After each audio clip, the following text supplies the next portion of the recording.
Balita ko, buntis si Marites. Talaga itong wala akong makausap ng kapitbahay. Hindi ka na. Anong benta mo? Isda, Tess, bili ka? Patingin nga ako. Wala kasi kaming ulam. Ay, pagtutupit up ang ulam nyo. Kaya Bili nga. ka. Oo, bibili ako. Magkano ba isang kilo nga? 50 lang, Tess. Uy, pero alam mo ba? Ano yung Tess? Pero huwag ka na lang maingat. Sige. Siyempre sa atin-atin lang to. Oo, Alam mo na. Mahirap na. Tapos? Kapitbahay ka. Oh, yes. Diba, wala yung asawa dito. Sabi ko na Tapos may mga, tapos may lalaki pa doon ang pumupunta. ay, ayun na yun. Talaga. Yung asawa niya nasa ibang bansa, Tess. Ay, malamang sa malamang. Pagbalik nun, naku, Mariosep, may dala na. Ay, mahirap yung gano'n. Alam mo na Grabe, galing naman. Nahuli ko si Marites, may kabit. Ay, Mars, ano yan? Bangus, bili ka. Pangdaing na ba yan? Hindi. Ano ba yan? Dapat kinain mo naman ha. Alam ko. Alam mo na ako, Marites lang natin yung inatupag ko. Magluluto pa ako, magdadaing pa ako niya. Uy, naalala mo pala. Ay, oo. Kasi napag-usapan natin ng nakaraang araw. Yung nabuntis. Ano naman ingay? Makakasama ng boses mo. Dapat hinahinay Diba, lang ikaw lang naman marinig tao ng dito, mga nakakarinig. kapitbahay natin dyan. Alam mo ba? May buntis. Naku. May kabit. Girl, alam mo ba? Nahuli ko silang magkasama. Ay, Saglit, nahulog yung ano ko. Nahuli ko sila. Pero huwag ka na lang maingay ha. Kasi alam mo na, mahirap na. Kasi kapag Ayun yung mahirap talaga. Siyempre Oo. may kabit, tapos may asawa siya. ay, oo talaga, naku. Sa barangay talaga ang tapos. Kung hindi, kay Tolpo. Ay, naku. Kalawa rin siya. The best! Nag-order ng lipstick si Marites sa Shopee. Ay, Marites. O ano yun? Nag-order pala si ano? Sino? Si Marites ng lipstick ng akin. Ano talaga? Pag-extra ng ano? Malay mo naman, marami siyang pera or may ipon siya. Ay, pero alam mo, bumili siya. Bibili din ako. Ano kayang brand ng lipstick niya? Diyos ko, gusto ko yun. Sabay nila mamaya. Ano, red na red? Gaganyan ako. Tapos magganyan. Nagpagawa ng bahay si Marites. Uy, Marites, alam mo. Ano, Marites? Ay, Marites. Nagpagawa ng bahay. Ano? Saan siya kumuha ng pangpagawa niya? Sabi, malay ko. Baka ano? Ay, baka nakapangasawa siya ng mayaman. Malay mo naman, di mayaman.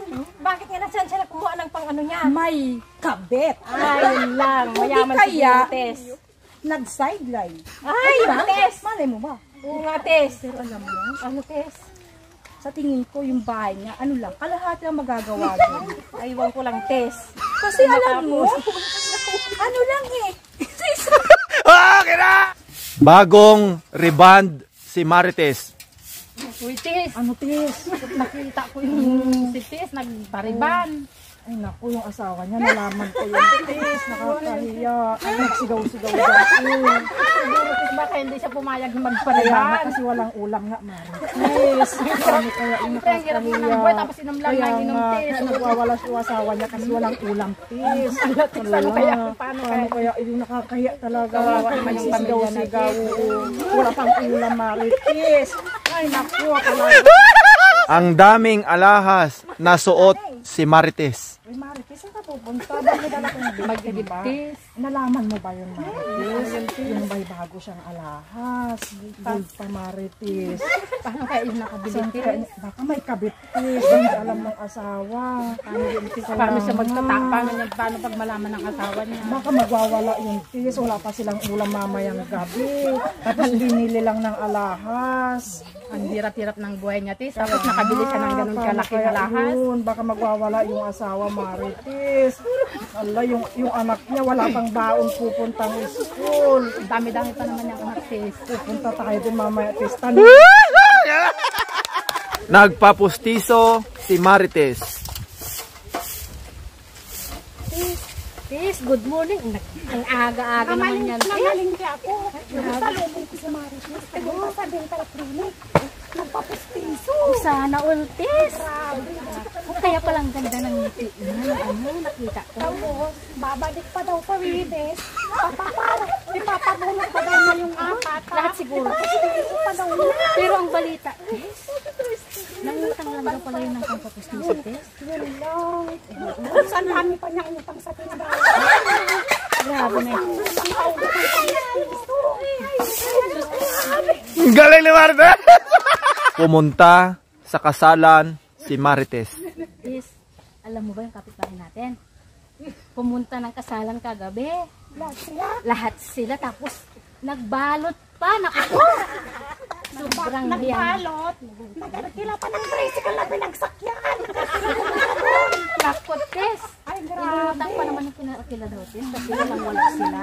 Kaya pala doon na lang kitain lahat ng Oo, tapos inuwian pa yung mga ano doon sa bahay nila. Kasi nga, wala silang pambili ng bigas. Tess, grabe. buong pamilya na nga tapos nag-uwi pa doon sa kanila. Oo, mga Tess. Woo! Punta na kayo sa kasalan! May bagong motor si Marites. Ay, Tess, anong ginagawa mo, Tess? Bawal sana, Tess. Tess, nabalitaan mo na ba na may bagong motor si Tess? Hindi pa, Tess. Saan kaya kumuha yun ng, pinanglabas niya ng motor, Tess? Iwan ko, Tess. Baka may bago. Ay, siguro nga, Tess. Napunta tayo doon, Tess. Nakakahiya, Tess. Tanungin lang naman natin, Tess, kung saan kumuha ng Uy, maganda ba yun? Oo, Tess. Pangarap ko nga din yung inaiinggit nga ako, Tess. Nangutang sa tindahan si Marites kagabi. Uy, Tess, alam mo ba, nangutang si Marites gabing-gabi na kumakatok pa. Paano naman, Tis? Pumunta lang ng bayan kanina. Nagutang agad yan. Oo, Tess, hindi lang mahiya, Tess. Maraming pira yun, Tis. Sabi niya walang pira, Tess eh. Ay, ang dami niyang binili. Sabi niya walang pira kaya nangutang siya ng Ang sa gaganda pa tindahan. ng damit niya, Gabing-gabi na Tess. nga eh. Tapos katok pa ng katok. Pinautang mo, Tis. Oo, Tess, dahil inista ko. Ang haba-haba pa nga ng lista. Galing na lang! May bagong cellphone si Marites. Naglalaba ka ikaw, Sis? Ay, nagsasampo ang Tess. Talaga, Sis? Alam mo, Tis, ano? Bumili ng bago ng cellphone. Sino? Sino, Tess? Yung kapitbahay Ay, natin. naku, yung Tess. Naku, may sasabihin ako sa'yo. Tess? Alam mo ba yung cellphone niya? Tinisting ko yung Tess. Oo. Silpi dito, cellphone doon. Ang ganda. Tess, nagtitistok pa. Ay, oo, Tess. Pero alam mo ba, Tess? Nagbibinta siya ng halo-halo. Yata! Halo-halo pa, Tess! Oo. Kaya, no. Walang puhunan, ay walang natubo, Tess, isang araw.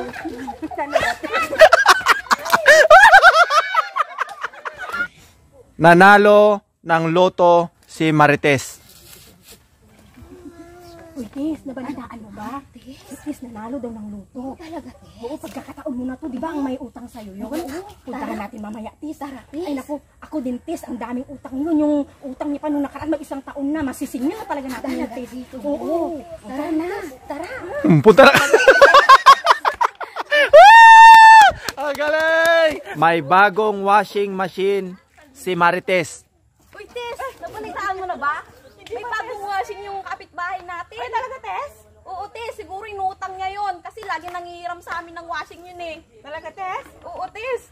Palaging nangihiram yung hindi man lang nagbabayad ng pangkuryente kahit kunti lang. Siguro inutang niya sa linding.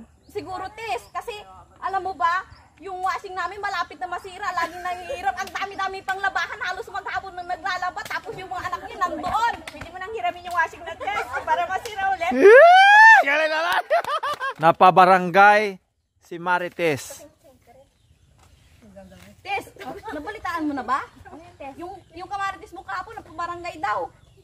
Bakit daw, Tess? Hindi ko alam, Tess, kasi nakita ko kahapon, nagmamarites sila nung kapitbahay niya. Yun, dinala sa barangay kanina